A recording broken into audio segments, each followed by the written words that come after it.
নমস্কার, নিউজ 18 বাংলায় আপনাদের সকলকে স্বাগত। আপনাদের সঙ্গে রয়েছি আমি সোনিয়া। ঘড়ির কাছে রাত 8টা মানেই সময় দুয়ারের রিপোর্টারের। আর দুয়ারের রিপোর্টার মানেই আপনারা জানেন যে বিভিন্ন প্রান্তের বিভিন্ন গুরুত্বপূর্ণ খবর আমরা তুলে ধরি এই 1 ঘন্টার বুলেটিনে। শুরুতে অবশ্যই আরজি করের আপডেটে আমাদের নজর রাখতেই হবে, তার কারণ মৃত্যুর খবর, তাতেও ষড়যন্ত্র অভিযোগ উঠে আসছে। এর আগেও অভিযোগ উঠেছিল, কিন্তু এবার ডাক্তারি পড়ুয়ার মৃত্যুর খবরের অডিও ভাইরাল হয়েছে। কি অডিও রয়েছে সেখানে? পরিবারকে বারবার বলা হচ্ছে, ফোন করা হচ্ছে হাসপাতালের তরফ থেকে, 3টে ফোন আমরা শোনাবো সেই অডিও।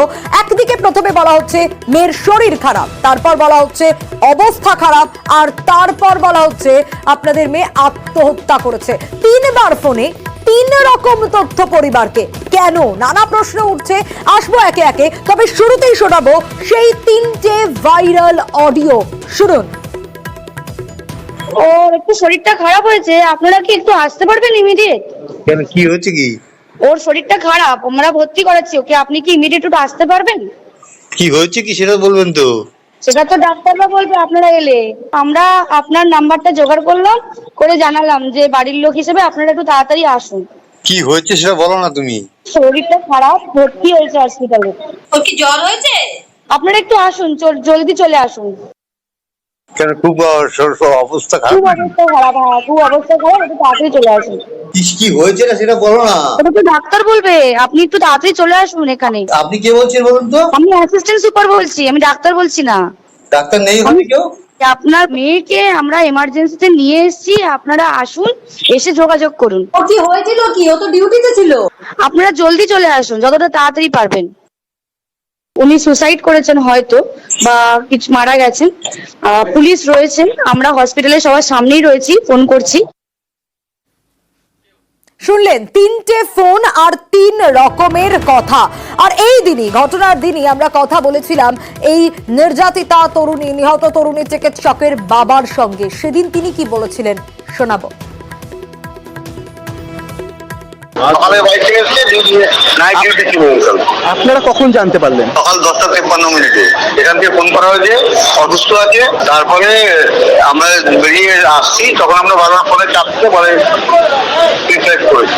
আমরা এখন বলেছি মুখ দিয়ে রক্ত বেরিয়ে গেছে, পোশাক থেকে অবিন্যস্ত হয়ে আছে, জামা কাপড় সব মানে ঠিক কোনো করা নেই। তুমি যখন বুঝে আমাদের বলেন স্টেটমেন্ট দেবেন।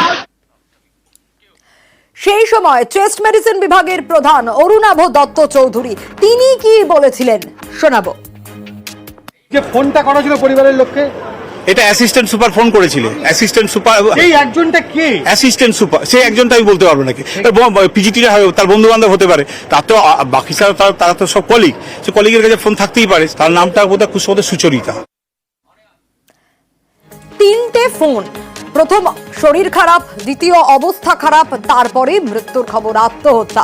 সুবীরের কাছ থেকে আরো বিস্তারিত জানতে পারবো। সুবীর, এই অভিযোগ মানে ষড়যন্ত্রের অভিযোগ এর আগে উঠে এসছে, হাইকোর্টেও এই ফোনগুলো নিয়ে আমরা দেখেছি যে কথা উঠেছে, কিন্তু প্রশ্নটা স্বাভাবিকভাবে উঠছে যে আজকে এই অডিও ভাইরাল হওয়ার পর, 3টে ফোনে 3 রকম কথার পর স্বাভাবিকভাবেই ষড়যন্ত্রের তথ্য আরো জোরালো হচ্ছে কিনা?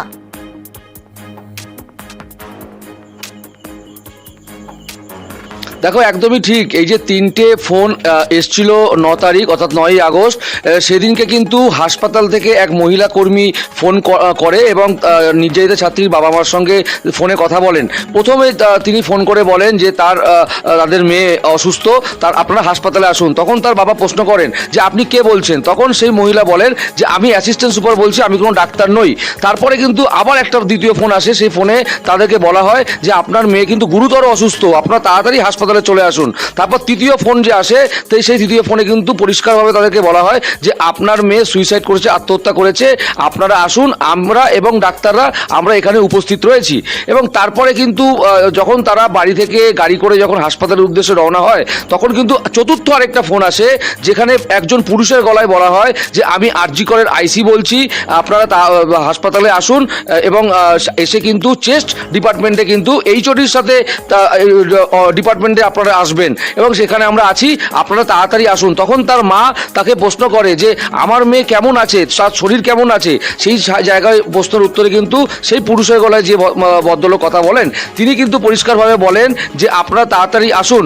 এবং সেই জায়গা থেকে দাঁড়িয়ে আজকে যখন তার বাবা মায়ের সঙ্গে আমরা কথা বলেছিলাম, প্রশ্ন করেছিলাম যে আপনারা এই যে কথোপকথন হয়েছে এটা কি আপনার গলা, তখন কিন্তু পরিষ্কারভাবে তিনি বলেছেন যে এই বিষয়ে কোনো রকম কোনো মন্তব্য কিন্তু আমরা করব না। এবং আমরা এও প্রশ্ন করেছিলাম যে আপনাদের সঙ্গে যে এই যে কথোপকথন হয়েছিল, এই যে যেদিনকে ঘটনা ঘটে সেদিনকে যে আপনাদের পরিষ্কারভাবে যে ফোনে বলা হয় সেই জায়গা থেকে কি আপনাদের সঙ্গে কি কথাবার্তা হয়েছে, সেই জায়গা থেকে কিন্তু পরিষ্কারভাবে তারা বলেন যে এই রকম কোনো বিষয় কিন্তু আমরা এই মুহূর্তে কোনো রকম কোনো মন্তব্য করবো না। সুবীর, তারা কোনো বাবা রকম মা কোনো কিন্তু মন্তব্য পরিষ্কারভাবে করতে আমাদের চাইছেন না, কিন্তু অনেকগুলো প্রশ্ন উঠছে।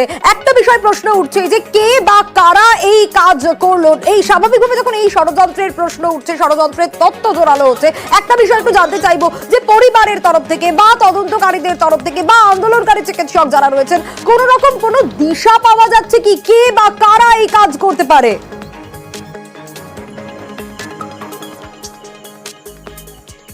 দেখো, এটা নিয়েও কিন্তু নিজেদের ছাত্রীর বাবা মাকে আমরা প্রশ্ন করেছিলাম যে এই যে একটা অডিও ভাইরাল হলো, সেই অডিও ভাইরালে কিন্তু তদন্ত চলছে, সেই মুহূর্তে এরকম একটা অডিও ভাইরাল হলো, সিবিআইকে কি আপনারা এই অডিও তথ্য দিয়েছেন? সেই জায়গাতেও কিন্তু বাবা মা কিন্তু টোটাল বিষয়টি কিন্তু কোনো মন্তব্য করতে চায়নি। এবং আমরা এটাও বলেছিলাম যে কোনো রকম কি কোনো চক্রান্ত করা হচ্ছে আপনারা মনে করছেন, সেই জায়গাতেও কিন্তু বাবা মা একই কথা বলে যাচ্ছেন যে এই বিষয়ে আমরা কোনো রকম কোনো মন্তব্য করব না। শেষ আমরা প্রশ্ন করেছিলাম যে আপনারা কি এই যে অডিও ভাইরাল হলো এটা আদৌ আপনার গলা কিনা, বা হাসপাতালের কর্মীর সঙ্গে আপনারা কথা বলছেন কিনা, এটা কি আপনার আসল গলা কিনা, এই নিয়ে কি আপনার আদালতে দ্বারস্থ হবেন, সেই জায়গাতেও কিন্তু বাবা মা একই কথা বললেন যে আমরা এই বিষয়ে এখনই এই কোনো রকম কোনো মন্তব্য করব না। অর্থাৎ বাবা মা কিন্তু এই গোটা বিষয়ে কিন্তু কোনো মন্তব্য করতে চাইছেন না। নিহতের পরিবারের নিশানায় সন্দীপ ঘোষ রয়েছেন। দেরি করে খবর দেন প্রাক্তন অধ্যক্ষ, দাবি করেছেন নিহত চিকিৎসকের পরিবার। কি বলেছেন শোনাবো।